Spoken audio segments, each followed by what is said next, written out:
إله إلا الله لا إله إلا الله محمد رسول الله عليه صلاة الله. بسم الله بدأت كلامي وصلاتي وسلامي بسم الله بدأت كلامي وصلاتي وسلامي المضلل بالغمام محمد رسول الله لا إله إلا الله لا إله إلا الله محمد رسول الله. إن الحمد لله نحمده ونستعينه ونستغفره ونعوذ بالله من شرور أنفسنا ومن سيئات أعمالنا من يهدي الله فلا مضل له ومن يضلل فلا هادي له وأشهد أن لا إله إلا الله وحده لا شريك له وأشهد أن محمدا عبده ورسوله أما بعد فإن خير الحديث كتاب الله وخير الهدي هدي محمد صلى الله عليه وسلم وشر الأمور محدثاتها وكل محدثة بدعة وكل بدعة ضلالة وكل ضلالة في النار أما بعد أدعوكم ألم وبه أشياء صلاة فوانا محمد صلى الله عليه وسلم أتما تسواج لوري إذن لك وتي أنبابو gẹ́gẹ́ bí n tí a ń ṣàlàyé fúnra wa nípa àwẹ̀ Ramadan a ní nǹkan tí ó ń jẹ́ àwẹ̀ òun náà ni al-imsak عن الأكل والشرب وعن جميع المفطرات من طلوع الفجر الصادق إلى غروب الشمس بنية تعبد lillahi subhanahu wa ta'ala. In tí a ń pè ní àwẹ̀ òun náà ni kí a kóradú fún jíjẹ múmu àti gbogbo àwọn nǹkan tí àwọn àfáà tí wọ́n ṣàlàyé fún wa pé ó máa ń ba àwẹ̀ jẹ́ látìgbà tí alfajari tó jẹ́ alfajari òdodo tó bá ti jáde títí di ìgbà tí oòrùn èèwọ̀ eléyìí ni tí a ń pè ní àwẹ̀ ṣùgbọ́n májẹ̀mú kan tí ó pàtàkì tí a gbọ́dọ̀ fi kún eléyìí òun náà ni biniyati ta'abbud lillahi subhanahu wa ta'ala a gbọ́dọ̀ ní láníyàn pé a fẹ́ fi sin lọ́hun ni torí pé ìgbà míì èèyàn lè kóra dúró níbi jíjẹ múmu kóra kò ṣe pé àtìgbà tí alfajari òdodo ti yọ ló ti kóra dúró bóyá kó wù ú láti jẹun ni eléyìí dẹ́ continue bẹ́ẹ̀ títí tí oòrùn fi wọ̀ kò jẹun ṣerú èèyàn báyìí a sọ wípé ó ń gbààwẹ̀ ni torí náà òun náà ní ládá níwájú Ọlọ́run ọba rárá ìkóradúró ń bi jíjẹ múmu tí ó bá ti ní í ṣe pẹ̀lú wípé a fẹ́ fi sin Ọlọ́run ọba ni àwẹ̀ tí Ọlọ́run ọba tó ń sọ ń pa ẹ̀kọ́ lélẹ́yìí àwẹ̀ tí Ọlọ́run ọba subhanahu wa ta'ala tó ní ká ṣe òun kọ́ lélẹ́yìí àníyàn yìí in tó pàtàkì púpọ̀ ní gbogbo iṣẹ́ tá a bá ń ṣe pátápátá anábọ̀wá Muhammad sallallahu alayhi wa sallam ó ní innamal a'malu binniyat anábì ní iṣẹ́ tá a bá ń ṣe tó jẹ́ àwọn iṣẹ́ tí ó mọ̀ hàn sí àwọn èèyàn gẹ́gẹ́ bí iṣẹ́ dáadáa àníyàn tá a bá fi ṣe wọ́n ó pàtàkì púpọ̀ òun ni ó mọ̀ jẹ́ ká mọ̀ bóyá iṣẹ́ yìí ó jẹ́ nǹkan tí Ọlọ́run ọba ó gbà àbí nǹkan tí Ọlọ́run ọba ò ní gbà bákanáà àníyàn tá a bá fi ń ṣiṣẹ́ ńgbà míì yóò jẹ́ kí a mọ̀ ṣe iṣẹ́ yìí iṣẹ́ tó dáa ní àbí ò dáa nígbà míì ló fi jẹ́ pé gbogbo iṣẹ́ tá a bá ń ṣe pátápátá àníyàn pàtàkì lápèjúwe ẹni tó ṣàánú òbí rẹ̀ ẹni tí ó ṣe dáadáa fún àwọn ọmọ rẹ̀ àti bẹ́ẹ̀ bẹ́ẹ̀ lọ nínú àwọn nǹkan tá a kakùn ṣe olóore tí ò bá ní àníyàn pé òun fi ń wójú rí Ọlọ́run ọba kò lè ní ládàá ń bẹ́ẹ̀ Ọlọ́run ò ní jẹ́ ń yà pé kò tọ́jú òbí ẹ̀ bẹ́ẹ̀ ni kò ní jẹ́ ń yà pé kò tọ́jú àwọn ọmọ ẹ̀ ṣùgbọ́n ṣé ìtọ́jú ọmọ wa ìtọ́jú òbí wa ìṣe dáadáa sáládùúgbò àníyàn wo la fi ń ṣe ṣàníyàn pa afẹ́ gbaládá wájú Ọlọ́run ọba ni àbí àníyàn wípé mo kàn ń ṣe nítorí kójọ́ rẹ mi bẹ́ẹ̀ náà ni ká mú nǹkan kárí nǹkan lápèjúwe sìn ká fún yàn ní nǹkan abùyàn ní nǹkan ṣé ẹ̀bùn àníyàn wa tá a fi fún nípa abùn ni àbá ṣe sàdákà fún àníyàn òun ni ó sọ ìyàtọ̀ tó ń bẹ láàrin tá a ṣe àna nǹkan sí yàn ipe gbà kí làníyàn tá a fi fún òun ló pàtàkì tó bá ṣe pé àníyàn ipe gift ni kò sí ládá ń bẹ tó bá ṣe pé àníyàn pé sọ́dákọ̀ ni ìtọrẹ àánú ni ó túmọ̀ sí pé eléyìí ń ta ṣe nítorí ipá ń wá ládá níwájú ọlọ́run ọba ni bẹ́ẹ̀ náà ni irun táǹkì táwọn àfọwọ́bá ṣàlàyé kí ni tán ń pè ní irun wọn á ní òun náà ni àkọwálùn wà àfọ̀álùn àwọn ọ̀rọ̀ tá a sọ jáde lẹ́nu bákan náà àwọn iṣẹ́ tá a ṣe makhsuso tó ṣe pé ó ní bá a ṣiṣẹ́ kíní yìí ni ó jẹ́ nǹkan tó ṣe pé muftatahatun bi takbir tá a bá bẹ̀rẹ̀ Allahu akbar la fi bẹ̀rẹ̀ wa muhtatamatun bi taslim tá a bá parí ẹ̀ asọ̀pá sálámà ni definition yìí ṣókún fún ìrun tí Ọlọ́run ọba tó ní ká kí kò kún àfi ká sọ wípé ká fi àníyàn pa afẹ́fẹ́ sí lọ́hùn torí pé ẹlòmí lè máa ka nǹkan bẹ́ẹ̀ ni ó máa ṣe àwọn nǹkan gbogbo tó ń ka yìí tó ń ṣe yìí kò láníyàn kó fẹ́ fi sin lọ́hùn so irú èèyàn bẹ́ẹ̀ a lè sọ pé kírun níṣẹ́ ẹni tó bá lóun ṣe exercise ní òun rùkú bẹ́ẹ̀ ló ń forí kanlẹ̀ òun rùkú òun forí kanlẹ̀ tí ẹ̀ka máa ń wọlé rò bẹ́ẹ̀ ẹni yìí nìyí bó ṣe ń dúró tó ń rùkú tó ń forí kanlẹ̀ á ló ń kírun ni ṣùgbọ́n òun ò ní lẹ́mìí pé òun kírun tiẹ̀ bí wọ́n recommend exercise báyìí fún kó máa ṣe torí náà ni a ní sọ pé òun kírun ìrun tí a ní ó ń kí ni tó ṣe pé yẹn ń ṣe pẹ̀lú àníyàn wípé a fẹ́ fi súnmọ́ Ọlọ́run ọba so eléyìí jẹ́ in tí a ń pè ní àwẹ̀ kákóra dúró níbi jíjẹ múmu àti gbogbo àwọn nǹkan tó lè ba àwẹ̀ wa jẹ́ látìgbà tí àlùfájàrí òdodo tó ti yọ títí di ìgbà tí òòrùn èèwọ̀ pẹ̀lú àníyàn wípé a fẹ́ fi súnmọ́ Ọlọ́run tó bá di pé òòrùn wọ̀ ẹni tí ò bá tí ì túnú irú èèyàn bẹ́ẹ̀ ó ṣe ń wéṣì táìmù ara ẹni ó fi nǹkan sẹ́nu kò fi nǹkan sẹ́nu ó ń wéṣì táìmù ara ẹni torí pé kí ni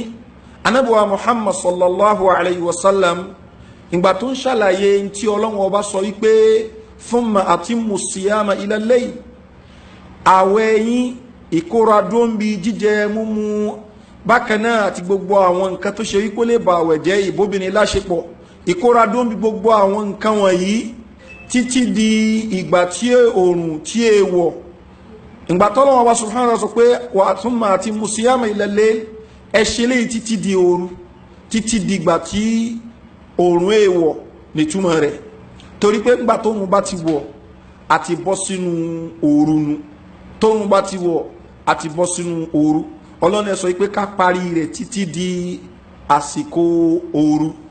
eléyìí l'Ànábì wa Muhammad sallallahu alaihi wasallam fi sọ nínú ọ̀rọ̀ rẹ̀ ó ní idha aqbala al-laylu min hauna tó bá ti di pé òkùnkùn ń bọ̀ wá láti ibi bákanáà wa adbara an-naharu min ahuna tí ọ̀sán tó ń kóra ńlẹ̀ bẹ́ẹ̀ ni ó ń fẹ́ lọ wọ̀kùn ó ní thumma wa garabati shams tí oòrùn dẹ̀ wọ̀ ní faqad aftara as-sa'im gbogbo ẹni tó bá ń gbààwẹ̀ irú èèyàn bẹ́ẹ̀ ó ti tó àsìkò fún un láti túnú bí ó túnú ó ti wọnú àsìkò túnú so ló fi jẹ́ pé téèyàn bá lóun ò ní túnú tóun bóyá òun fẹ́ gbà di sàárì eléyìí ò túmọ̀ sí pé ẹni tó gbà di sàárì ó ní láàdá kan tójú láàdá ẹni tó ṣe pé ńgbà tó ń wọ̀ lòun túnú lọ in fact anabiwa Muhammad sallallahu alaihi wasallam ó discourage àwọn sàábé láti máa ṣerú eléyìí ó lẹ́yìn tó bá pọ̀ ń lókun nú yí dáadáa ni tó bá ṣe pé ó insist pé òun fẹ́ ṣe fọlíwáṣí ilẹ̀ sahar kó ṣe ní sáàrí torí pé anábíwá Muhammad sallallahu alaihi wasallam òun tí ẹ̀ ó lè ṣe àmì ọjọ́ tí ò ní jẹ tí ò ní mú kankan nínú Ramadan tó ṣe pé kò ní jẹ àwọn sàábé mi náà fẹ́ kọ́ṣe ẹ̀bẹ́ anábí ni èmi ò ṣe mi dàbí yín inni lastu ka ihatikum èmi ò dàbí yín ni inni abitu yut'imuni rabbi wa yasqini èmi ìbá jẹ nkankan Ọlọ́run ọba mi yóò fún mi jẹ yóò fún mi mu so ẹ má fi ara wé mi ẹ̀yin ẹ ṣe títí di ìgbà tí Ọlọ́run ọba subhanahu wa ta'ala tí ó sọ òun ló fara bí sọ pé kò sí láàdá kan ń bẹ ní àwọn àsìkò gbà kan ni wọ́n máa sọ fún wa pé ẹni tí ó bá ti ṣínú ní nígbà tí òòrùn wọ̀ nígbà tí wọ́n pèrún àwẹ̀ rẹ̀ ti di jífà ìgbà táwọn àwọn kéèkéè ró máa bá wa pé bó láwẹ̀ mi ò ṣe ní di jífà ṣùgbọ́n kò sí nǹkankan tó láwẹ̀ di jífà ẹni tí ó túnú ńgbà tó di pé mọ́gíríbù tó tó di pọ́rùn wọ́ ó ti already wọ àsìkò òtúnu ó fi nǹkan sẹ́nu kò fi nǹkan sẹ́nu ìyẹn ò túmọ̀ sí pé àwẹ̀ rẹ̀ bàjẹ́ ṣùgbọ́n kò ní ládá kankan lórí wípé ó tún fi àsìkò kún tí òtúnu ní àsìkò eléyìí ni tí a ń pè ní as-sawm ní inú sharia Islam sharia tí Ànábì wa Muhammad sallallahu alaihi wasallam tí ó mú wá náà a máa wo àwọn nǹkan wo ni ó ba àwẹ̀ yìí jẹ́ gẹ́gẹ́ bí tí a sọ fúnra wa pé àwẹ̀ yìí 30 ọjọ́ àbí 29 òun ni tí a fi gbà á dẹ̀ gbọ́dọ̀ ní àníyàn ìpè àfẹ́gbẹ́ àwẹ̀ yìí ni láti ìgbà tí alùfájàrí bá ti yọ títí dìgbà tí oòrùn èèwọ̀ la fi gba àwẹ̀ náà so eléyìí àálà níyàn pa àfẹ́gbà fún 30 ọjọ́ àbí ọjọ́ 29 àwẹ̀ tá a wá ń gbà yìí àwọn nǹkan tó bá jẹ́ nǹkan ọ̀nà méjì ni àwọn kankan ń bẹ tó ṣe pé yóò reduce ládàá àwẹ̀ tí a ń gbà gẹ́gẹ́ bí ọ̀pọ̀lọpọ̀ àwọn àfá bí wọ́n ṣe sọ òun náà ni àwọn nǹkan tí ó jẹ́ nǹkan èèwọ̀ tẹ́lẹ̀ síwájú káti ẹ̀ tó wọnú Ramadan kátúnwáré èèyàn kan tó ló ń gbààwẹ̀ kó a máa ṣe àwọn nǹkan wọ̀nyí irú ẹni tó gbààwẹ̀ tó ń ṣerú nǹkan báyìí irú èèyàn bẹ́ẹ̀ kò ní ní ládàá àwẹ̀ tó ń gbà Ọlọ́run lè má jẹ́ ń yà pé kó gbààwẹ̀ ṣùgbọ́n tó súnmọ́ òní kó mọ́ ní ládàá àwẹ̀ tó gbà lápèjúwe ẹni tó ṣe pé inú Ramadan bí a tí ó bá ṣínú ọtí ní fi ṣínú títí di ìgbà tí alfajari yóò yọ òun mọ̀ mú tí lọ́ntí ẹni ọtí múmú níta Ramadan èwọ̀ ni bó wà nínú Ramadan anabuwa Muhammad sallallahu alaihi wasallam ó lẹ́ni tó bá mú tí ní ọlọ́wọ́n bó ní gba ìrúnrú èèyàn bẹ́ẹ̀ fún ọtí tó ń bẹ nínú rẹ̀ eléyìí sọ fún wa pé nǹkan èèwọ̀ ní nǹkan yìí bẹ́ẹ̀ lẹ́ni tó bá mú tí láyé ń bí anabuwa Muhammad sallallahu alaihi wasallam ó ní ọlọ́wọ́n bá subhanahu wa ta'ala yóò fún mu níbi nǹkan tí a mọ̀ sí radghatul khabal wọ́n ní kí ló ń jẹ́ radghatul khabal yìí anabi sallallahu alaihi wasallam anabi sallallahu alaihi wasallam ó ní usaratu ahli an-nar òun ní ọyún tó ń jáde lára àwọn tó ṣe wípé Ọlọ́hun bá jù sínú náà ní tó wọ́n mọ̀ mú tiẹ̀ nìyẹn kọ́lọ́wọ́n bá kó yà wá ya eléyìí kó ṣàánú wá ń bẹ́ẹ̀ ìgbà tí ọtí mímu bá jẹ́ èèwọ̀ ní ìta Ramadan bó wà nínú Ramadan ààrẹ lómi lónìí tó ṣe wípé yóò lóhun ó gbáwẹ̀ tó bá ti di pé ó ṣínú báyìí ó tún gba club house lọ ọlọ́mọdé kárí àwọn ọ̀rẹ́ burúkú tó ṣe pé wọ́n mọ̀ bàgbésí ayé wa jẹ́ táà bá tí bá wọn lò lọ́jọ́ kan bá ti wá jẹ́ nìyí ẹ̀mí wo tí balẹ̀ so yóò gbàbẹ̀ lọ yóò mú tó bá tún di àsìkò sàárì yóò tún jẹ sàárì yóò tún bẹ̀rẹ̀ yóò continue àwẹ̀ bẹ́ẹ̀ ẹlòmí àṣẹlẹ̀ lọ bẹ́ẹ̀ kọlọ́mọba kó ṣàánú wa bẹ́ẹ̀ ni ẹlòmí ní zina ṣíṣe ọ̀sán àwẹ̀ tó ń gbàwẹ̀ tí ó róbìnrin tí ó bá ṣe ránù ààrẹ ò ní balẹ̀ tó bá ti di pé wọ́n túnú báyìí ó ti mọ̀ kọlù ara wọn bí tí wọ́n ti tún pàdé ara wọn zina tún bẹ̀rẹ̀ yóò tún ṣe yóò títí tí alùfájàrí èyẹ tí èjẹ sàárì tí alùfájàrí èyẹ yóò tún bẹ̀rẹ̀ àwẹ̀ mi àti bẹ́ẹ̀ bẹ́ẹ̀ lọ́nú àwọn iṣẹ́ ẹ̀ṣẹ̀ tó ṣe pé a máa ń ṣe lára rẹ̀ òun ni ká máa sọ̀rọ̀ ara wa lẹ́yìn láìdá eléyìí lára nǹkan tó jẹ́ àwọn kabiratun minal kaba'ir lára àwọn ẹ̀ṣẹ̀ ńláńlá ni torí pé Ọlọ́hun Ọba subhanahu wa ta'ala ni ayuhibbu ahadukum an ya'kula lahma akhihi maytan fakarihtumuh Ọlọ́hun ní talẹ́ni tó nífẹ̀ẹ́ nù yín kó ṣe yí pé káwọn mú òkú ọmọ ẹ̀yà rẹ̀ kan gbé fún kan ní kó máa jẹ Ọlọ́hun ní fakarihtumuh Ọlọ́hun ní mo mọ̀ pé kórìíra eléyìí torí náà jìnà sí ló fi jẹ́ pé lára àwọn èyí tó jẹ́ ẹ̀ṣẹ̀ ńláńlá tí ọ̀pọ̀lọpọ̀ àwọn èèyàn tó ṣe pé a máa ń tẹ́rí sí òun náà ni al-ghiba ìmọ̀ sọ̀rọ̀ ẹni lẹ́yìn láìdá tó bá tún wá dínú Ramadan tó ṣe pé eléyìí la tún wá jókòó tì ìgbàtà aláǹgbáwẹ̀ eléyìí la jókòó tì ìgbàtà àgbàwẹ̀ ń tà jókòó tì ní eléyìí aburú láńlá ni torí pé àwọn nǹkan tó jẹ́ nǹkan èèwọ̀ tó bá tún dínú Ramadan yóò tún ìjẹ́ ìwọ̀ rẹ̀ ó tún lágbára sí bákan náà lára àwọn nǹkan wọ̀nyí ó ní àwọn ìwòkúwò nínú àwọn kan tá a sọ fúnra wa Ọlọ́hun Ọba subhanahu wa ta'ala ó ní wala takfu ma laysa laka bi ilm inna as-sam'a wal basara wal fu'ada kullu ulaika kana anhu mas'ula Ọlọ́hun ní ojú rí náà wa etí ìgbọ́rọ̀ wa ọkàn wa gbogbo àwọn nǹkan wọ̀nyí là á ṣe ìṣirò nípa àwọn bó la ṣe lò wọ́n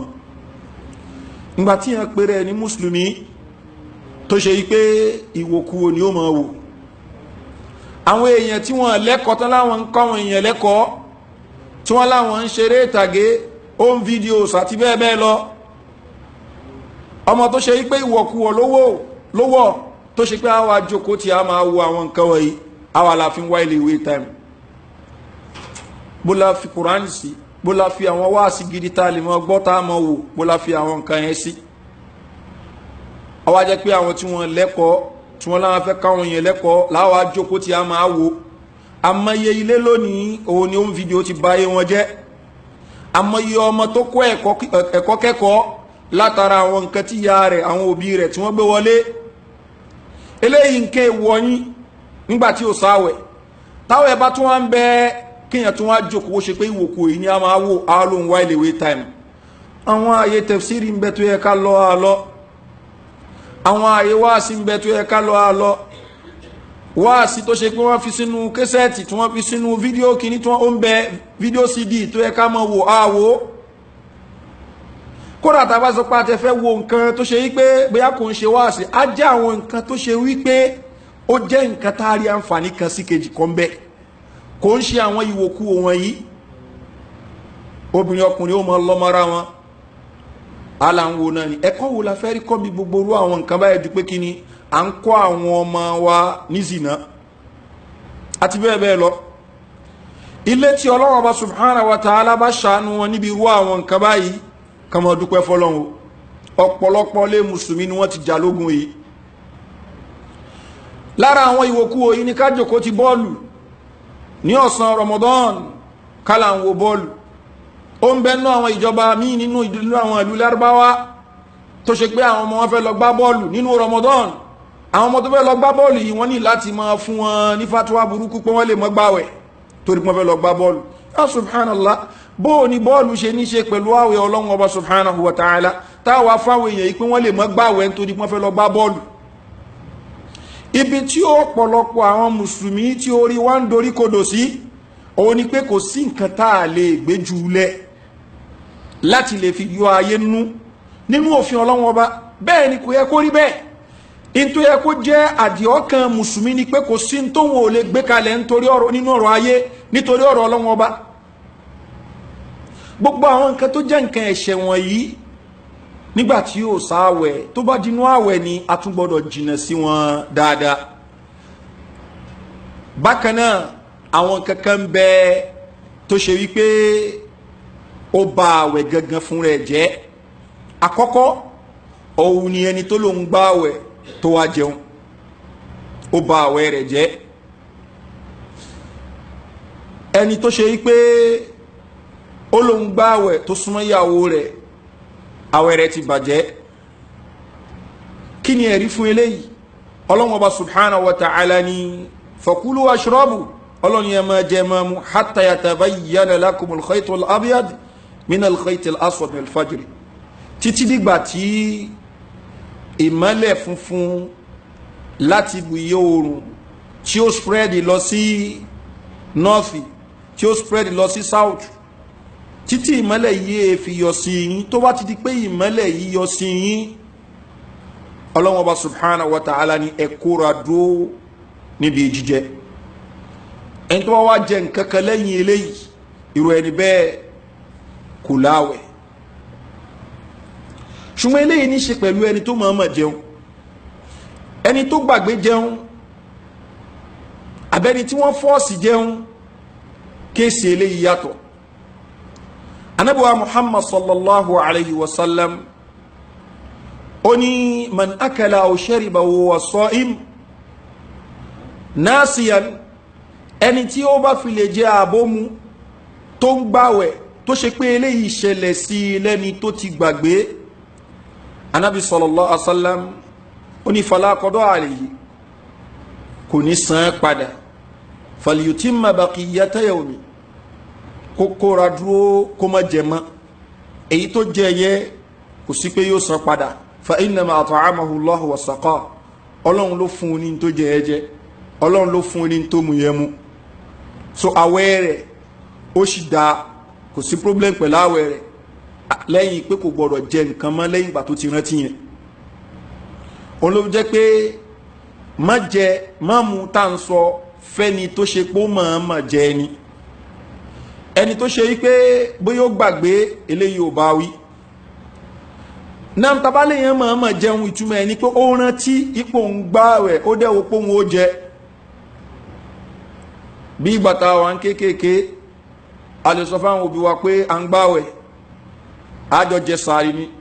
ṣùgbọ́n ọmọ kékeré ó lè sá lọ bìkan yóò sáré mú mi ó lè jẹ àwọn kankan tó bá dọ́dọ̀ àwọn òbí rẹ̀ padà yóò fọwọ́ nu ẹnu yóò ló ṣe ń gbààwẹ̀ òbí ò mọ̀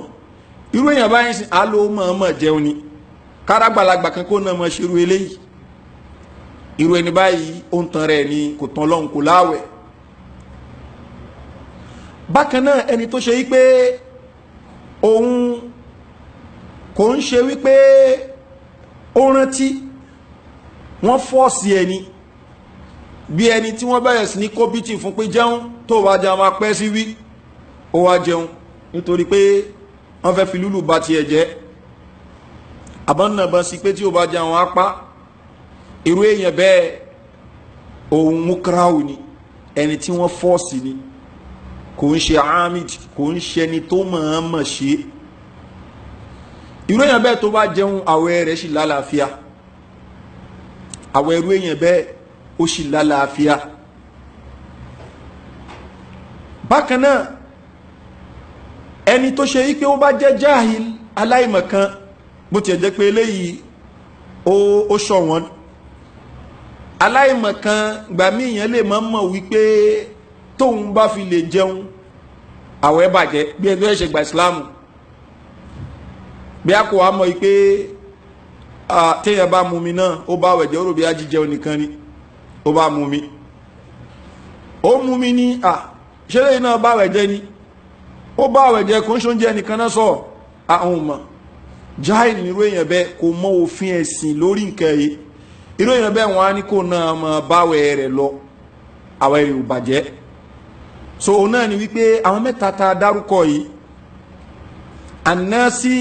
ẹni tó gbàgbé almukra ẹni tó wà forged àti aljahil aláìmọ̀kẹ́ tí ó mọ òfin ẹ̀sìn tó ń ṣe ṣùgbọ́n ń ṣe ẹ̀sìn yẹn irú èèyàn bẹ́ẹ̀ a ní ìjọsìn yẹn bàjẹ́ yóò máa bá ìjọsìn yẹn lọ ni gẹ́gẹ́ bí ó ṣe tẹ̀wọ̀n nínú àlàyé tí àwọn àfa tí wọ́n ṣe òun ló fà tó jẹ́ pé arákùnrin kan wọnú mọ́ṣáláṣí ńjọ́ kan ó wá ń kírun anábì sallallahu alaihi wasallam náà jókòó ní mọ́ṣáláṣí arákùnrin iṣẹ́ àkírun báṣubàṣu bọ́pọ̀lọpọ̀ mí náà ṣe máa ń kí ó wá jáde ó fẹ́ máa lọ ó sálámọ̀ sánábì sallallahu alaihi wasallam tánábì jókòó sí anabi sọ fún pé irjọ ìfasọ́lì fa innaka lam tusalli padà lọ kírun irun kọ́ nìyí tó kírun arákùnrin yẹn tún padà ó lọ kírun yẹn ó tún kí náà ó tún kí báṣubàṣu ó tún lọ tún sálámà anabi ní irjọ ìfasọ́lì fa innaka lam tusalli lọ tún yẹn kí o kírun ìgbà tó délẹ̀ kẹta tọkùnrin yẹn ṣe tánábi tún ní padà ó ní mo fi ọlọ́run tó gbé ẹ dìde ní títí òdodo mo fi búra ma ofsinu ghayra adha èmi ò mọ̀rún kíjọ eléyìí lọ anábíwá muhammad sallallahu alaihi wasallam wá kọ́ bí ó ṣe kírun àwọn errors tó ń bẹ ń bí irun anábí sallallahu alaihi wasallam ó ṣàlàyé ẹ̀ fún pé báyìí ni ó ṣiṣẹ́ báyìí ni ó ṣiṣẹ́ àwọn àfáàfáà kankan yọyún báyìí ó ní pé arákùnrin bó ṣe ń kírun látijọ́ yìí ni anábí ò sọ fún wípé ọdún wo ló ti gba islam ó wà mọ́ lọ tún gbogbo irun tó ti kí ẹ̀ ó mọ́ tún san lẹ́yọ kọ̀ọ̀kan torí pé n tó clear ni pé n tọkùnrin yẹ kí inú mọ́ṣáláṣí bó ṣe ń kí ìbọ̀ náà nu tó ẹgbẹ́ rẹ̀ ṣe ń kí ìbọ̀ nìyẹn kò kírun yẹn dáadáa nìyẹn ṣùgbọ́n Ànábì ó correct ẹ̀ fún gbogbo èyí tó ti kí kó ní kó máa lọ san padà èyí tó kí lẹ́sẹ̀kẹsẹ̀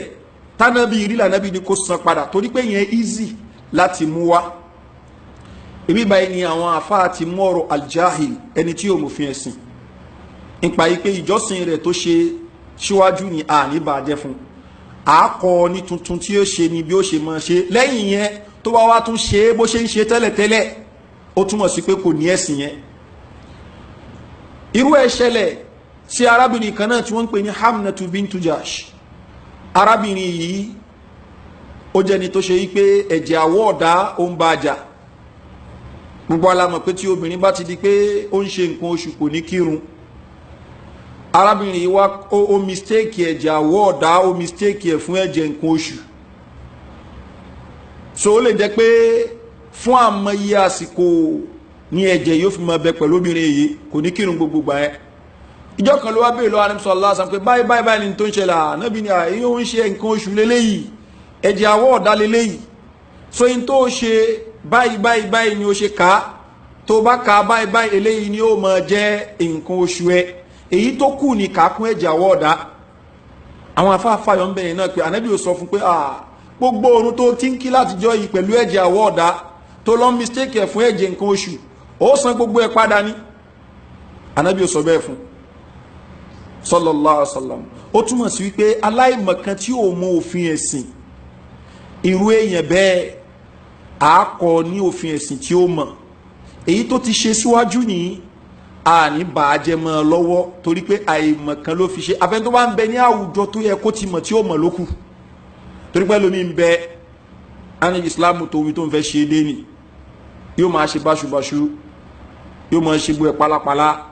irú èyàn báyìí ò ní excuse níwájú Ọlọ́run ọba subhanahu wa ta'ala but ẹni tó ṣe pé òun kan fún rẹ̀ wà ìgá láti kọ́ mẹ́sìn ṣùgbọ́n nǹkan kan ò yé ó ti wá ṣe bákanbákan tẹ́lẹ̀ irú èyàn bẹ́ẹ̀ àá ṣe àmójúkúrò fún náà mẹ́ni tí wọ́n force anábọ̀wá Muhammad sallallahu alaihi wasallam ó ní rufi al-kalam ani thalatha àwọn èèyàn mẹ́ta kan bẹ tí wọ́n ní lẹ́ṣẹ̀ anábọ̀ sallallahu alaihi wasallam ó ní asọ̀bí hatta ya'talim ọmọ kékeré títí dìgbà tí bàlágà bákanáà annaim hatta yastayqidha ẹni tó ṣe pé ó ń sùn in tó bá ń ṣe lójú oorun ni wọn ní jẹ́ ń yàlè lórí wal majnun hatta yufiq bákanáà ẹni tó ya wèrè àfìgbà torí ẹ bá pé padà so anabuwa Muhammad sallallahu alaihi wasallam ó sọ̀rọ̀ ń pa almustakra ẹni tó ṣe pé tí wọ́n fọ́ọ̀sì ó ní wọ́n gbé kíní kúrò fún ẹ̀ṣẹ̀ kúrò fún yín anabi sallallahu alaihi wasallam wá ní wa mastukrihu alayhi àti ń tán bá fọ́ọ̀sì àwọn ọmọlẹ́yìn mi tí wọ́n fọ́ọ̀sì wọn ṣe fọ́ọ̀sì wọn ṣe kò ṣe pé àwọn ọ̀rẹ́ àbáwọn mọ̀lẹ́bí àbáwọn ẹni tó ṣe wípé ó lè fi ìnira múyàn bóyá ó lè pààyàn àti bẹ́ẹ̀ bẹ́ẹ̀ lọ́nú àwọn nǹkan báyìí òun ló fà tó jẹ́ pé ẹni tí wọ́n fọ́ọ̀sì pé tí ó bá fi lè jáwẹ́ rẹ̀ wọ́n á pa tó bá ṣe àwọn àfáà ló ṣì láwẹ̀ ẹni tó ṣe kìíní yẹn fún un lójú ẹ̀ṣẹ̀ yẹn wọn làwọn afáàfin máa ń fa gẹ́gẹ́ bá ṣe máa padà ka fúnra wa nípa ọ̀rọ̀ aljimaa òun náà ni kábóbìnrin láṣepọ̀ nínú àwẹ̀ Ramadan kábáyàwó wa àbí ẹlẹ́tọ̀ wa kábá láṣepọ̀ nínú àwẹ̀ Ramadan ní ọ̀sán Ramadan eléyìí náà lára àwọn nǹkan tó ń ba àwẹ̀ jẹ́ ni kí ni ẹ̀rí Ọlọ́hun Ọba subhanahu wa ta'ala ó ní àwọn obìnrin wa a lè máa súnmọ́ wọn ní òru àwẹ̀ uhilla lakum laylata siyami arrafathu ila nisaikum Ọlọ́run ní aṣílẹ̀tọ̀ fún yín kẹ́ báwọn obìnrin láṣepọ̀ ní òru àwẹ̀ ó túmọ̀ sí pé kí ni ọ̀sán àwẹ̀ eléyìí ò tọ́ arákùnrin kan lọ bá Nábì wa Muhammad sallallahu alaihi wasallam ó ní ìrẹ́ òjíṣẹ́ Ọlọ́run Ọba ó ní halaktu ó ní mo parun àbí ihtaraktu ó ní mo ti jóná Ànábì sallallahu alaihi wasallam wá ní ma ahlakaka kí ni nǹkan tó pẹ́run ó ní waqa'tu ala imra'ati fi nahari Ramadan mo báyàwó mi láṣepọ̀ nínú ọ̀sán Ramadan. Arákùnrin yìí ó mọ̀ wípé tó ń ṣe ò dá, ṣùgbọ́n kò mọ ìjẹníyà tó ń bẹ fún tó ń ṣe, àbí kí ni in tí ó jẹ́ penalty fún tó ń ṣe, àbí tó máa jẹ́ expiation nípa ẹ̀ṣẹ̀ tó ń ṣe rẹ̀. Ló fi jẹ́ pé arákùnrin a ní pé ní jáìlù ta ṣàlàyé lẹ́ẹ̀kan, jáìlù kọ́ lòun, ó mọ̀ pé tó ń ṣe ò dá, ṣùgbọ́n kí ni tí ó jẹ́ àti bọ̀tán tó ń ṣe ni ó mọ̀. Anabiwa Muhammad sallallahu alaihi wasallam ni ó in tó ṣe ni wípé Anabi sallallahu alaihi wasallam ní kó tú okùn lọ́rùn ẹrú, olóhun olówó, òun ò lẹ́rú tó ń lè tú okùn lọ́rùn rẹ̀. Anabi sallallahu alaihi wasallam ní tó bá yẹ pé yẹn ni, Anabi ní kí ó gba àwẹ̀ oṣù méjì tẹ̀léra wọn. Ó ní tó ti hùn síbi eléyìí náà ni pé òun ò lè gbé léyìí mọ́ra ni, àwọn eléyìí tó ń gbà gan bó ń ṣe rí ìyàwó òun lára òun ló ń fa mọ́, kátó wá tún sọ pé òun tún gbóṣù méjì míì, olóhun ò lágbára eléyìí. Ànábì sallallahu alaihi wasallam ó ń tó ṣe òní pé kó bọ́ aláìní 60 ọgọ́ta. Arákùnrin ẹni pé òun ò ní kankan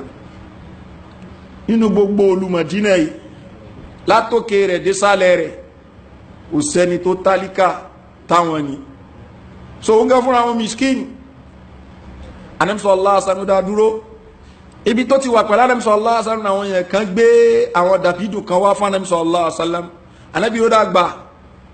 lọ fi ṣe ìtọrẹ àánú ni, ó ní ta ni kó ń gbé fún, kò dín pé gbogbo gbòòrò Mádínà kò sẹ́ni tó tún tálíkà tóun. Ànábì sallallahu alaihi wasallam mọ́ lọ jẹ́ ìwọ àti àwọn ẹbí rẹ̀. Sọ àwọn àfáà wò pé náà ṣe ń tánàbí gbé fún yìí ni, ṣé ó jẹ́ ìtanràn fún tó kó sí ni, àbí Ànábì kan ṣe sàdákà fún lásán tó ṣe pé n tó kó sí yóò sì padà ṣe ìtanràn rẹ̀ létà. Ẹnu àwọn àfókò lórí eléyìí, ṣùgbọ́n ọ̀pọ̀lọpọ̀ gbà wípé Ànábì sallallahu alaihi wasallam ó bá ṣe ìtanràn yìí, so ló jẹ́ pé ẹni tó bá súnmọ́ ìyàwó rẹ̀ náà nínú Ramadan, nínú ọ̀sán Ramadan ní tó yẹ kó ṣe ni. Ṣùgbọ́n bí tá ń lọ gangan ó ní pé kí ni ó ṣẹlẹ̀ sí ìyàwó arákùnrin yìí tí ó gbé rẹ̀ lẹ̀ tí ọkọ fi súnmọ́, torí pé kéèsì rẹ̀ ò jáde níbi ìṣẹ̀lẹ̀ yìí. Ànábì ó sọ pé kíyàwó ṣe nǹkan kan báyìí, mọ̀ táwọn afá wo àwọn míì ni pé obìnrin ò lẹ́ṣẹ̀ ń tiẹ̀, torí pé ó yẹ kó aláwọ̀ ọkọ rẹ̀ láti súnmọ́. Ìgbà tọ́kọ bá fẹ́ súnmọ́ ni ó gbọ́dọ̀ aláwọ̀ ọkọ rẹ̀, gẹ́gẹ́ bí Ànábì wa Muhammad sallallahu alaihi wasallam tó sọ, ó ní gbogbo obìnrin tó ṣe yí pé ọkọ fẹ́ súnmọ́ tí ò wá gbà kọ́kọ́ súnmọ́ òun ní la'anat al-malaikatu hatta tusbiha, àwọn màláíkà ó máa ṣẹ́bi lé ní títí lè mọ́. Nínú ọ̀rọ̀ ẹ̀mí Ànábì sallallahu alaihi wasallam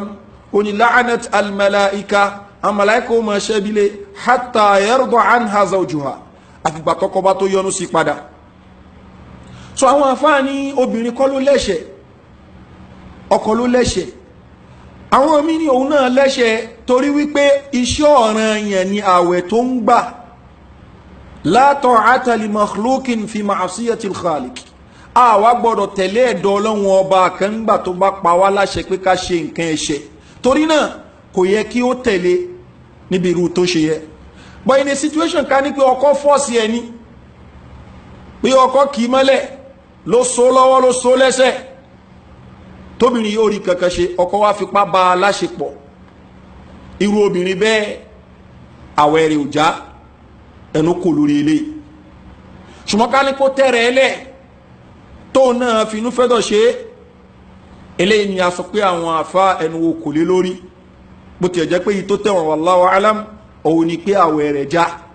torí pé òun náà ni ó tẹ̀lé ìtọ́kọ rẹ̀ fẹ́ ní yìí tó takò tọ́lọ́wọ́n ọba subhanahu wa ta'ala. So eléyìí ni àwọn nǹkan tá a gbọ́dọ̀ wò nínú àwọn nǹkan tá a pè ní mufattirat, àwọn nǹkan tó ń ba àwẹ̀ jẹ́, nípa wípé jíjẹ múmu ni ó àti ìsúnmọ́ obìnrin ni ó gbọ́dọ̀ jẹ́ pé ẹni tó mọ ìdájọ́ rẹ̀ tí ó ń ṣe ni tó ṣe yí kó já láìmọ̀kan, ó gbọ́dọ̀ jẹ́ ni tó ṣe yí pé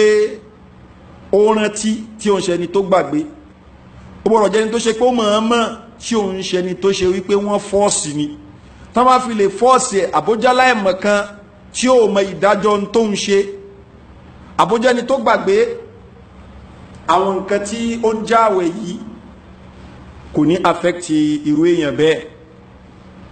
náà a ní ìkóradó ń bi jíjẹ múmu àti ìbóbìnrin láṣepọ̀ bákan náà jẹ́míl mufattirat gbogbo àwọn nǹkan míì tó ṣe wípé ó máa ń bá àwẹ̀ jẹ́ lára àwọn nǹkan tó máa ń bá àwẹ̀ jẹ́ tó ṣe wípé àwọn afáǹtì wọn sí abẹ́ bóyá jíjẹ múmu àbí ìbóbìnrin láṣepọ̀ òun ni àwọn nǹkan míì tá fẹ́ dárúkọ yìí náà ẹni tó ṣe wípé ó bì tó mọ̀ọ́mọ̀ bì òun ló tọwọ́ ara ẹ̀ bẹnu tó bì irú èèyàn bẹ́ẹ̀ àwẹ̀ rẹ̀ já ṣùgbọ́n nítorí pé ebi ló gbé àwẹ̀ rẹ̀ kò sí problem pẹ̀lú ẹ̀ kó máa bá a lọ tó bá ní okun àti gbà á anábọ̀wá muhammad sallallahu alaihi wa sallam ó ní man dhara'ahu al-kay ẹni tí ebi bá gbé anábì ní fala qada alayhi kò ní ìdí pé kó san padà mọ́ wa in istaqa'a tó bá ṣe yí pé ó mọ̀ọ́mọ̀ bí ní anábì sallallahu alaihi wa sallam ní falyaqdi kó gbà á padà àkọ́kọ́ ni pé arítẹ́ksì fẹ́lẹ́ yìí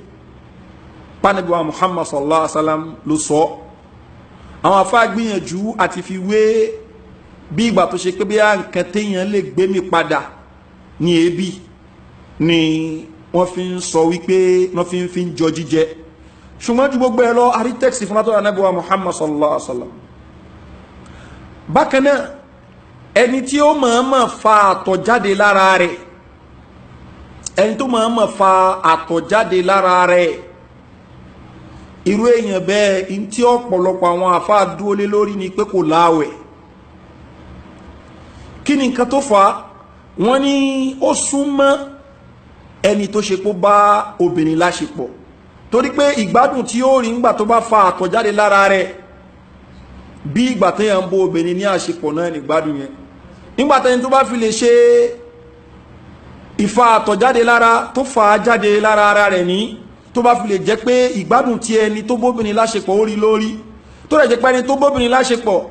in ti ṣẹ̀ríà ní kó ṣe òun náà ni pé yóò gba ọjọ́ yẹn padà yóò tún wá ṣe ń ta àmọ̀ sí kàfàrà òun náà ni tí anábọ̀ muhammad sallallahu alaihi wasallam sọ fún arákùnrin tí ó lọ bá bó o lẹni tó ṣe yí pé ó wá fa àtọ̀jáde lára àwọn àfáà tí wọ́n sọ eléyìí ọ̀pọ̀lọpọ̀ wọn ni yóò kàn gbọ́jọ́ yẹn padà ni kò ní san kàfàrà wọ́n nítorí pé kíní ẹni kò dàbí ìgbà téèyàn bá obìnrin láṣepọ̀ torí pé kò ti nǹkan bọnú nǹkan ká ní kò ti nǹkan bọnú nǹkan ni yóò san kàfàrà yóò dẹ̀ tún gba ọjọ́ kan padà ṣùgbọ́n ara wọn àfáà tí wọ́n ní rárá káfà àtọ̀jáde lára tí àwọn èèyàn ń pè ní masturbation ipe eléyìí iṣẹ́ ẹ̀ṣẹ̀ tí ò dáa ni ṣùgbọ́n ṣàlè sọ pé ó jáwẹ̀ wọ́n ní ààrí ẹ̀rí pé ó ń jáwẹ̀ torí náà àwọn ò ní sọ pé ó jáwẹ̀ alẹ́ni tó ṣe ó dẹ́ṣẹ̀ torí wípé ẹni tó bá yẹ kó níyàwó islam ni kó lọ níyàwó ni islam recommend masturbation fún so ẹ tó bá lọ masturbate a ló ń ṣiṣẹ́ ẹ̀ṣẹ̀ ni eléyìí ni tí àwọn àfáwọn yìí sọ ti wọn àwọn tí wọ́n sọ yí pé àwẹ̀ rẹ̀ já wọ́n ní reason táwọn fi sọ pé àwẹ̀ rẹ̀ já ni wípé Ọlọ́hun Ọba subhanahu wa ta'ala sọ́nà hadith qudsi ipe yada'u ta'amahu wa sharaba oúnjẹ rẹ̀ ó gbé jùlẹ̀ kò jẹun bákan náà múmu rẹ̀ ó gbé jùlẹ̀ kò mu wa shahawata atádùn rẹ̀ min ajili nítorí èmi Ọlọ́hun Ọba ẹni tó masturbate ó túmọ̀ sí pé kò gbé adùn rẹ̀ lẹ́n torí ìtọ́lọ́hun Ọba eléyìí ni tí àwọn fi ṣe ìdájọ́ ṣùgbọ́n wọn àfáà kejì argue pé ṣe bó wà permissible fún ẹni tó ṣe pé ń gbààwẹ̀ láti lè kíìsì ìyàwó rẹ̀ àbí láti fọwọ́ kan ìyàwó ẹ̀yìn gẹ́gẹ́ bí ìyàwó Aisha radiyallahu anha bó ṣe sọ ọ̀nà bèèrè lọ́wọ́ Ànábì wa Muhammad sallallahu alaihi wasallam ipe ma yahillu lis-sa'im min imra'ati kí ni nǹkan tó ṣe wípé ó tọ́ fún aláwẹ̀ lára ìyàwó rẹ̀ wọ́n ní ànábì wa Muhammad sallallahu alaihi wasallam ní kullu shay gbogbo nǹkan ló tọ́ fún illa jima' àyàfi kó súnmọ́ nìkan. bẹ́ẹ̀ ni ìyàwó Aisha ọlànàbí wa Muhammad sallallahu alaihi wasallam a máa kíìsì àwọn ìyàwó rẹ̀ ń gbà mí tó bá ń gbààwẹ̀, bẹ́ẹ̀ ni a máa fọwọ́ kan àwọn ìyàwó rẹ̀ tó bá ń gbààwẹ̀. wa kana amlakakum li irbi aw li arabi, oníṣùpá nàbí sallallahu alaihi wasallam ó lè kọ̀ntró ààrẹ eléyìí ò ní lídì sí bí a ń bá yẹn láṣepọ̀ àti bẹ́ẹ̀ bẹ́ẹ̀ lọ. so based lórí eléyìí wọ́n ní ẹni tí ó bá ṣe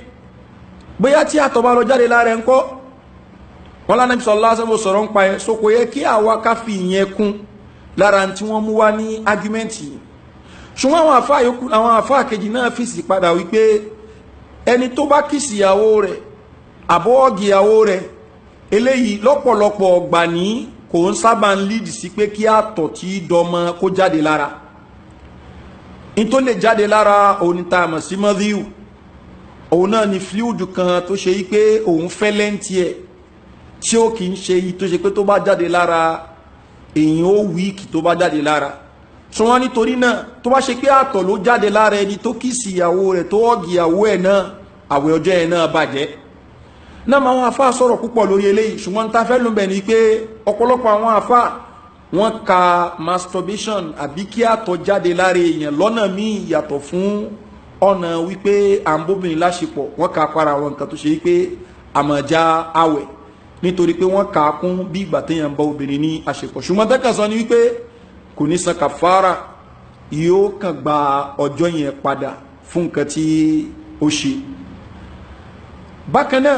lára àwọn nǹkan tó ṣe wípé atúmọ̀ jáwẹ̀ òun ni alhaid, obìnrin tó ń ṣe nǹkan oṣù kì í gbáwẹ̀, tó bá lóun fẹ́ gbáwẹ̀ ní túláàsì pé imani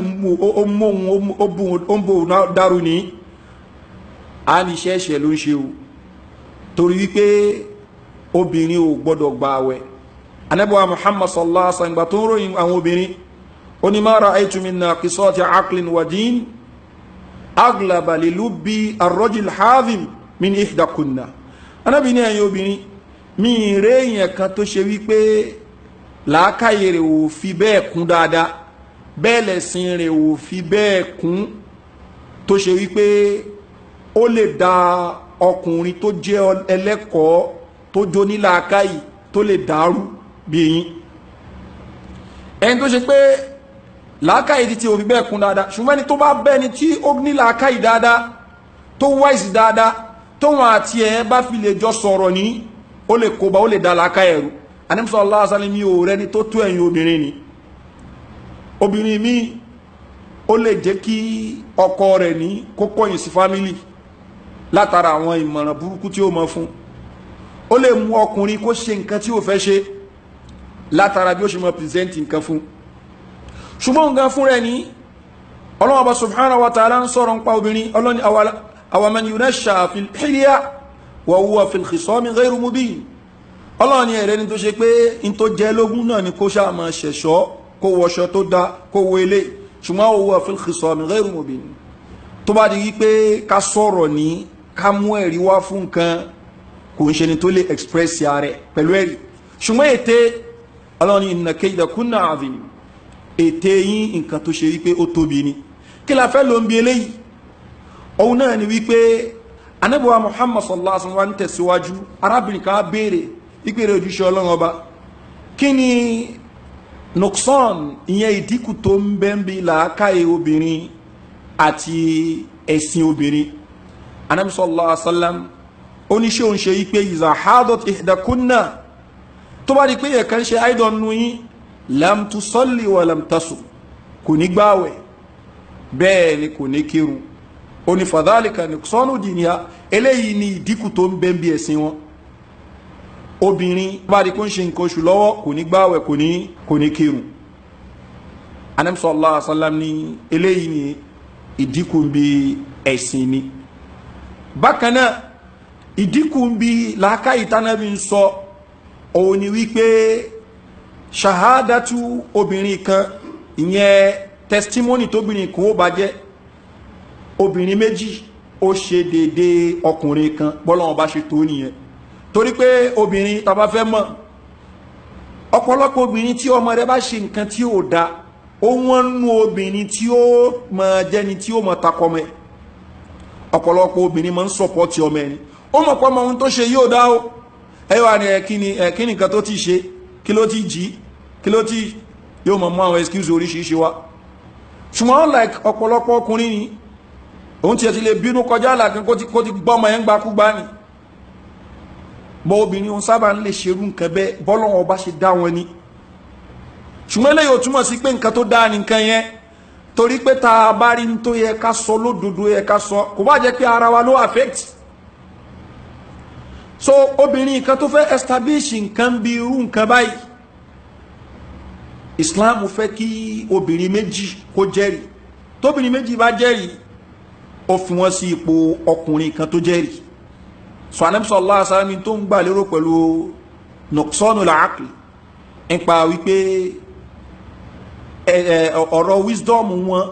bí ó ṣe rí òun ní eléyìí so níbi hadithi agbọ́yé pé obìnrin tó máa ń ṣe idol lọ́wọ́ kò ní gbáwẹ̀ bákanáà arábìnrin kẹta mọ̀ sí Mu'adha olọba ìyàwó Aisha radiyallahu anha jọ kan ó ní kí ló dé tó ṣe pé wọ́n máa ń pa obìnrin láṣẹ yí pé kó san àwẹ̀ padà ṣùgbọ́n kò ní san ìrun padà ìyàwó Aisha radiyallahu anha ó lélẹ̀ yà máa ṣẹlẹ̀ sí wa lójú ayé àní Muhammad sallallahu alaihi wasallam fanumaru bi qada'i as-sawm wọ́n pa wá láṣẹ yí pé ká san àwẹ̀ wa padà wala numaru bi qada'i as-salah ṣùgbọ́n ìrun táàkì ìyún ti lọ́n ti ẹniyẹn àwẹ̀ lásán padà ó túmọ̀ sí pé obìnrin tó ń ṣe àìdọ̀ wò gbọ́dọ̀ gba àwẹ̀ bẹ́ẹ̀ lóbìnrin tó ń ṣe nífàsì náà ẹ̀jẹ̀ bímọ obìnrin tó bá nírú eléyìí náà òun náà gbọ́dọ̀ gba àwẹ̀ gbogbo eléyìí lára àwọn nǹkan tí àwọn àfáà tí wọ́n kà kún àwọn nǹkan tó ṣe wípé ó ń ba àwẹ̀ jẹ́ ni torí àwọn ẹ̀rí tó ṣe wípé ó súnmọ́ wọn bákan náà àwọn nǹkan míì tí àwọn èèyàn máa lò bíi ká ní à ń lo inhaler tí àwọn tí wọ́n jẹ́ asthmatic patient tí wọ́n máa lò ní àbí àwọn nǹkan tó jọmọ́ bẹ́ẹ̀ ṣáwọn nǹkan wọ̀nyí ṣe ipò pé a jẹun ló wà àbẹ́ni tí wọ́n fún ní àwọn nutrient solutions bí àwọn nǹkan tí wọ́n fà síyàn lára fẹ́ni tí ò lè jẹ irú nǹkan báyìí náà ṣé àwọn nǹkan tó ṣe pé ó ba àwẹ̀ jẹ́ ni bẹ́ẹ̀ ni àwọn àfáà ní àwọn nutrient solutions tí wọ́n á fún yàn kaná fún yàn kan drip nísìn tó ṣe pé nǹkan ẹni ó máa dàbí oúnjẹ fún ipò òpó jẹun náà ni kódà kó ṣe pé kò ń ṣe ẹnu rẹ̀ ló gbà wọlé so àwọn nǹkan wọ̀nyí wọ́n kà kára àwọn nǹkan tó ba àwẹ̀ jẹ́ in tí ó bá ti ẹ̀ mú yàn kan tí ò lè jẹ tán fún oúnjẹ sí i lára èwo la bùrọ̀ dàmú ara wa irú èèyàn bẹ́ẹ̀ ti kó sí abẹ́ aláàrẹ̀ ọlọ́run bá lè sọ pé wa man kana maridan ẹni tó bá jẹ́ aláàrẹ̀ aw ala safarin abóńbẹ lórí ìrìn àjò fa iddatu min ayyamin ukhar kó gbà á ní ọjọ́ mi èyí tí ó fi fọ́ọ̀sì ààrẹ pọ̀ pẹ̀lú ààrẹ òun sì fẹ́ gbààwẹ̀ náà bọ̀ká ló ti wá gbà bẹ́ẹ̀ tọ́ba ẹ̀pọ̀n páàsì nǹkan sí lára bẹ́ẹ̀ ní ipò pọ́ńjẹun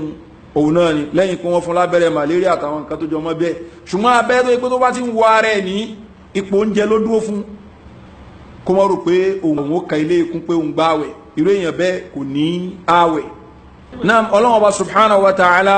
ó ní wala tulku bi aydikum ila tahluka ẹ má fọwọ́ ara yín para yín gbàtà bá ti rí àyà wípé wa man kana maridan aw ala safarin fa iddatu min ayyamin ukhar kí wọ́n ní ara mi lè gbé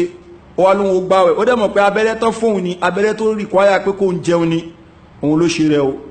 aṣọ fún apá nípa Muhammad sallallahu alaihi wasallam bẹ̀rẹ̀ orin àjọjọ́ kan ó wá rí arákùnrin kan tó ṣe pé àwọn èèyàn ṣàpèlé lórí kí ló ń ṣẹlẹ̀ mẹ́ wọn ni ó ń gbáwẹ̀ ni ó dákú Ànábì sallallahu alaihi wasallam laysa min albirri as-siyamu fi safar kò ń ṣe ìwà páyọ̀ Ọlọ́run Ọba ní ká máa gbààwẹ̀ tá a bá ń bẹ lórí ìrìn àjò ìyẹn fún ẹni tó ṣe pé yóò rí ìnira látara eléyìí tí ò bá rí ìnira kò sí nǹkan tó burú mẹ́ náà lára àwọn kan tí àwọn àfáà tún gbé yẹ̀wò níbi ọ̀rọ̀ yìí ó ní wípé ṣé wọ́n lè gba ẹ̀jẹ̀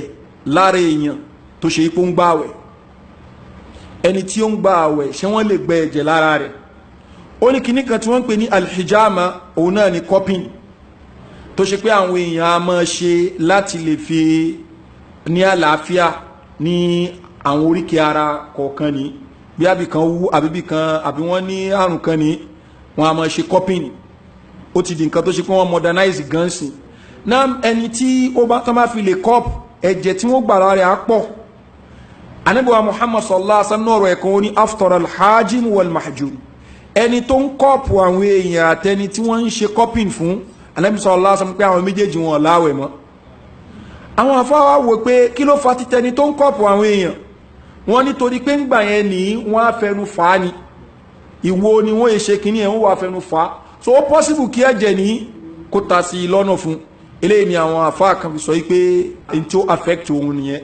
then al-mahjub nǹkan wọn nítorí ẹ̀jẹ̀ tí a lose ní ó lè affect ara ẹ̀, Ànábì sọ pé al-mahjub òun náà aftara. ṣùgbọ́n gẹ́gẹ́ bí nǹkan tí Anas radiyallahu anhu tí ó sọ, ó ní Ànábì wa Muhammad sallallahu alayhi wa sallam òun gan fún rẹ̀ kọ́ọ̀pù ní nígbàtí ó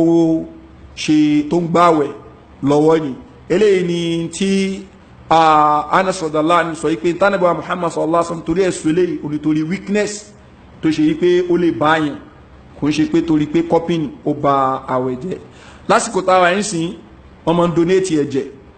ẹni tí wọ́n ní kó wá donate ẹ̀jẹ̀ fún yàn tó dẹ̀ ń gbáwẹ̀, àkọ́kọ́ ni pé ṣé àwẹ̀ rẹ̀ bàjẹ́ torí pé ó donate ẹ̀jẹ̀. àwọn àfáà tí wọ́n gbà wípé kọ́pìn ó ba àwẹ̀ jẹ́, wọ́n á ní àwẹ̀ rẹ̀ ò lálàáfíà. àwọn tó ń gbà pé kọ́pìn ò ba àwẹ̀ jẹ́, wọ́n gbà wípé àwẹ̀ rẹ̀ ní àlàáfíà. ṣùgbọ́n ẹni tó donate ẹ̀jẹ̀ tó tún gbàwẹ̀ ṣé ń ṣe pé ó ń rísìkì ìgbésí ayé rẹ̀, so ló fi jẹ́ pé advice ni wípé àwọn nǹkan tí a bá fi kóra wa sínú ìparun ẹ jẹ́ ká yàgò fún nǹkan bẹ́ẹ̀, wallahu a'lam. ẹni tí ó ń lo ẹni tí wọ́n máa ń pè ní lọ́dọ̀ àwọn alárúbáwá ọmọkùnrin ní bakhau rabu, òun ni ẹni tí àwọn tí wọ́n ní asthma tí wọ́n máa ń lò. ṣé asthmatic patient tó máa ń lo irú nǹkan báyìí ṣó ba àwẹ̀ jẹ́? àwọn afáfá láàrin ara wọn torí pé nǹkan tó yẹ ṣẹ̀ṣẹ̀ lẹ̀ ni. ṣùgbọ́n èyí tí ó tẹ̀wọ̀n wallahu a'lam òun ni pé kò ba àwẹ̀ jẹ́. bẹ́ẹ̀ náà ni ẹni tó lo inhaler bóyá láti lè fi bí orí ń fọ àbí nǹkan kan ó lò ó fà á símú, ṣé eléyìí ṣó ba àwẹ̀ jẹ́? àwọn afáfá láàrin ara wọn èyí tó tẹ̀wọ̀n náà ni pé kò ba àwẹ̀ jẹ́, torí pé àwọn nǹkan wọ̀nyí wọ́n ń ṣe oúnjẹ, kò dàbí ìgbà tó ń mú mi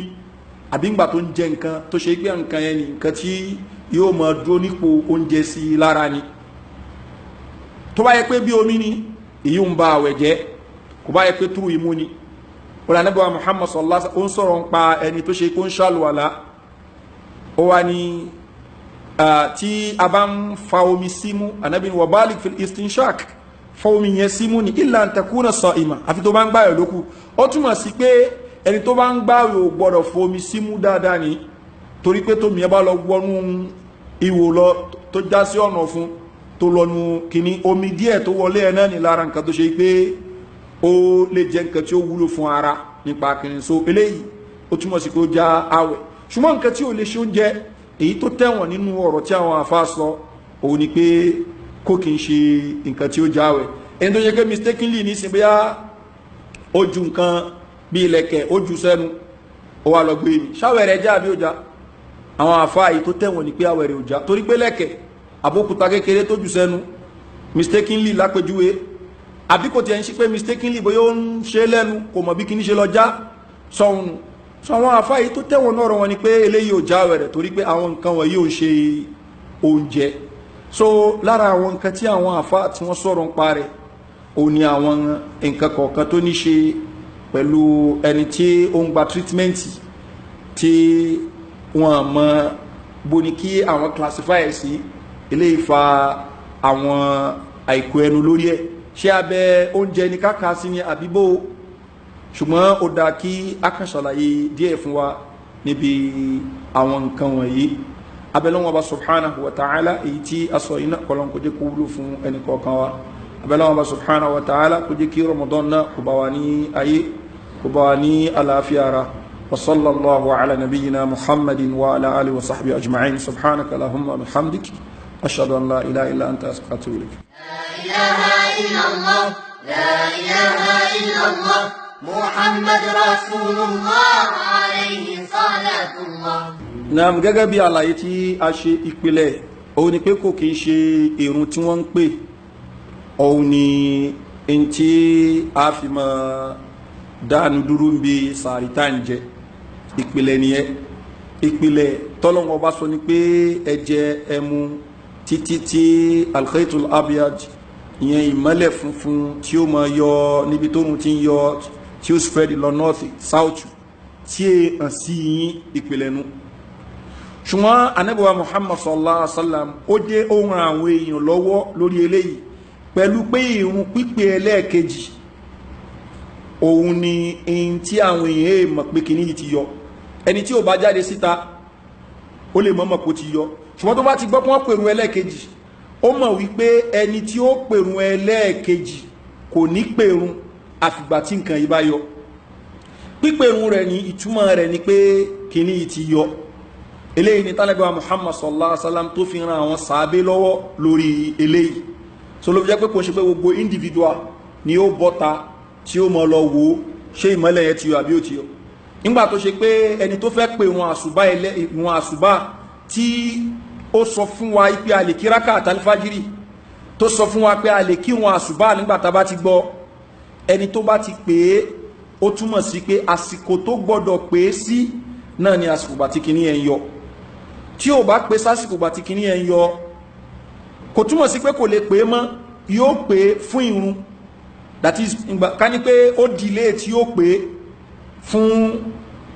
kó lè ṣàǹfààní fún àwọn tí wọ́n fẹ́ dánu dúró níbi jíjẹ múmu kò túmọ̀ sí pé kò lè pè é mọ́ fún àwọn tí wọ́n fẹ́ kírun torí pé àsìkò tí wọ́n sì fi kírun ó sì gùn ìrun àsùbá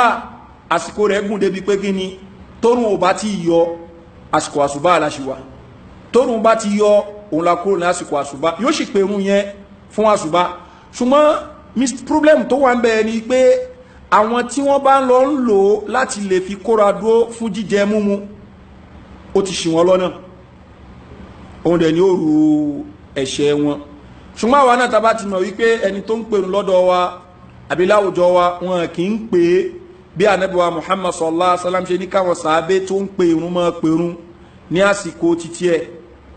kámẹ́rì láìlè wọn lórí torí pé àwa ti nímọ̀ à ń ṣe jáìlù mọ́ ń gbà yẹn a ti nímọ̀ nípa situation tó wà ńlẹ̀ táwa náà bá ṣe lọ ń tẹ̀lé wọn àwa náà ní ẹ̀ṣẹ̀ wallahu a'lam. La ilaha illallah, la ilaha illallah, Muhammad Rasulullah alayhi salatullah. Náà ní àsìkò táwa yìí nǹkan bí 5:25 òun ni alfajari tó jẹ́ alfajari òdodo ni ó ń jáde nǹkan bí 5:25 so ẹni tí ó bá pè ohun tí àwọn èèyàn ó fi kí wọn àsùbá time tó yẹ kó pè náà ní 5:25 irun tán bá pè before 5:25 ni tí wọ́n bá pè before ìyẹn wọ́n pè sí àsìkò alfajru alkazib ìyẹn alfajari irọ́ ìyẹn ní láyé àrẹ́mùsọ̀lá sàmìtàn bá pè wọ́n máa fi ń jí àwọn èèyàn ipé kí wọ́n lè lọ yan wítìrì tí wọ́n ti yan bákan náà ẹni tó ṣe wípé òun ti yan wítìrì bọ̀ tí ẹ̀ ó ti ń kírun òru bọ̀ tẹ́lẹ̀ láti sọ fún wípé àsìkò sàárì ò ní pẹ́ jáde o lọ jẹun tó bá fẹ́ jẹun so that oúnjẹ rẹ̀ ní yóò máa parí sí àsìkò ìgbà tí wọ́n ó pèrún ẹlẹ́ẹ̀kejì tó ṣe pé òun ni àáfi kírun àsùbá ntí Ànábì wa Muhammad sallallahu alaihi wasallam tó sọ nìyẹn pé inna bilalan yu'adhin bil-layl fakulu washrabu bilali irun tó pé irun òru ni kò ń ṣe irun àsùbá o ẹ̀yin máa jẹ máa mú hatta yu'adhina ibn ummi maktum títí tí ọmọ ummu maktum tí è pé irun tiẹ̀ wọ́n ní òun dẹ̀ ní fakana la yu'adhin irun tí ẹ kò ní pé hatta yuqalla asbahta àfikà bá sọ fún pé kí ni àsùbá ti wọlé so ó bá mú láyé Ànábì sallallahu alaihi wasallam dáadáa ẹni tó pèrún àsìkò tí ó pèrún sí àsìkò táwọn èèyàn lè kírun ni tó lè pé òun náà dẹ̀ ní ìparí àsìkò tá a lè jẹ sààrì so gbogbo ẹ bá mú dáadáa ṣùgbọ́n nísìn ó ti di ṣégeṣége so èyí tá a tajẹ́tì òun ni ìtọ́lọ́wọ́ bá sọ nínú al-Qur'an ìgbà tá a bá ti rí mu'adhin tí ó mọ̀ bá wa mójútó bí wọ́n ṣe mójútó láyé Ànábì wa Muhammad sallallahu alaihi wasallam so nǹkan bí 5:25 ló wà nísìn wallahu a'lam. Naam. La ilaha illallah, la ilaha illallah, Muhammad Rasulullah alayhi salatullah. Naam, eléyìí náà question tí ó dá ni ẹni tó ní bí àrùn ojú tán wá recommend eye drop fún. Naam, eye drop àbí etí àwọn nǹkan wọ̀nyí àwọn àfa ẹnu wò kò lórí ẹ̀ náà gẹ́gẹ́ bí n ta ìsọ ṣùgbọ́n èyí tó tẹ̀wọ̀n wallahu alam ó ní pé gbogbo nǹkan tí ò bá ti dúró ń po nǹkan tó jẹ́ oúnjẹ fún ara bí omi àti bí oúnjẹ àwọn nǹkan wọ̀nyí ò bá ààwẹ̀ jẹ́ èyí ò bá filẹ̀ ní ọ̀nà ọ̀fun rẹ̀ wallahu alam. La ilaha illallah, la ilaha illallah, Muhammad Rasulullah alayhi salatullah. ṣùgbọ́n ẹni tí ó jẹ́ aláàrẹ̀ tó fẹ́ gba injection tó bá yẹ pé aláàrẹ̀ ni ọlọ́run ti fún ní ìgbàláàyè tẹ́lẹ̀ ipé kó ṣe sùúrù dìgbàtàrí ó yá tí è gbà padà ṣùgbọ́n tó bá yẹ pé àárẹ̀ tó ń ṣe ní kò ń ṣe àárẹ̀ tí ó ní ṣe pẹ̀lú pé yóò da dùbúlẹ̀ ní àbí nǹkan tó fẹ́ gba injection fún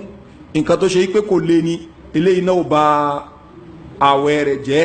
kò affect àwẹ̀ rẹ̀ wallahu alam. La ilaha illallah, la ilaha illallah, Muhammad Rasulullah alayhi salatullah. Nam lórí wípé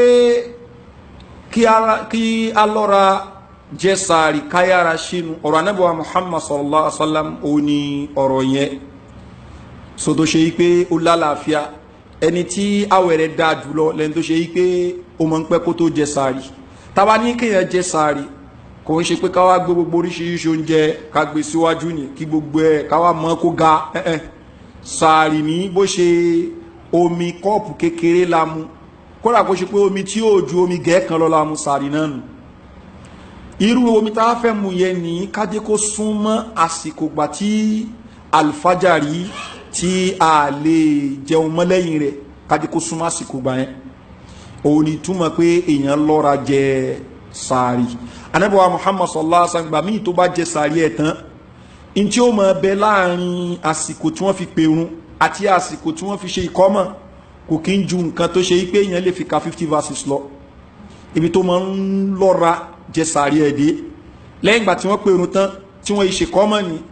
àsìkò tí ó mọ̀ bẹ láàrin ìgbà yẹn ni kò ní ju nǹkan bí tí wọ́n lè fi ka 50 verses lọ àwọn tó ṣe pé wọ́n lo hadithi yìí tí wọ́n dẹ̀ lo òfin ẹ̀sìn dáadáa ni ìtàwọn èèyàn kan sọ fún wa pé ó bá ti di 4:45 mọ́ jẹun mọ́ ìpáyà tó jẹ́ ìpáyà gidi ni ìyẹn kò ń ṣe tánìm sallallahu alaihi wasallam tó sọ onírú nǹkan báyìí in tó sọ ni pé la yazalu nasu bi khairin àwọn èèyàn wọn ni yé máa bẹ lórí dáadáa ma ajjalul fitra lópin ìgbà tó ṣe pé bá máa ń yára ṣínú tóòrùn bá ti wọ̀ wọ́n tètè ṣínú wa akharu sahur bákan náà wọ́n máa ń lọ́ra jẹ sàárì so ọ̀rọ̀ anábì wa Muhammad sallallahu alaihi wasallam ni bẹ́ẹ̀ ni sunna wa anábì ọlọ́wọ́ bá náà ni wallahu a'lam náà lórí ipé òórùn ẹnu aláwẹ̀ òun lọ́lọ́wọ́ ọba fẹ́ anábì wa Muhammad sallallahu alaihi wasallam onílà khulu fami sọ́yìn atyabu inda Allahi min rihil misk anábì ní òórùn tó ń jáde lẹ́nu aláwẹ̀ bó ṣe jẹ́ pé àwọn èèyàn ní fẹ́ gbóòrùn yẹn lọ́dọ̀ ọlọ́run ọba ó dáa ju kéèyàn lo musk lọ musk lára àwọn perfume tó ṣe kó fi lágbára jùlọ ni òun ni musk wà téèyàn kan bá lò ó á ti mọ̀ pé musk ló lò anábì sallallahu alaihi wasallam ó lọ́lá níwájú ọlọ́run ọba bẹ́ẹ̀ ló dá níwájú ọlọ́run ọba ju kéèyàn lo musk lọ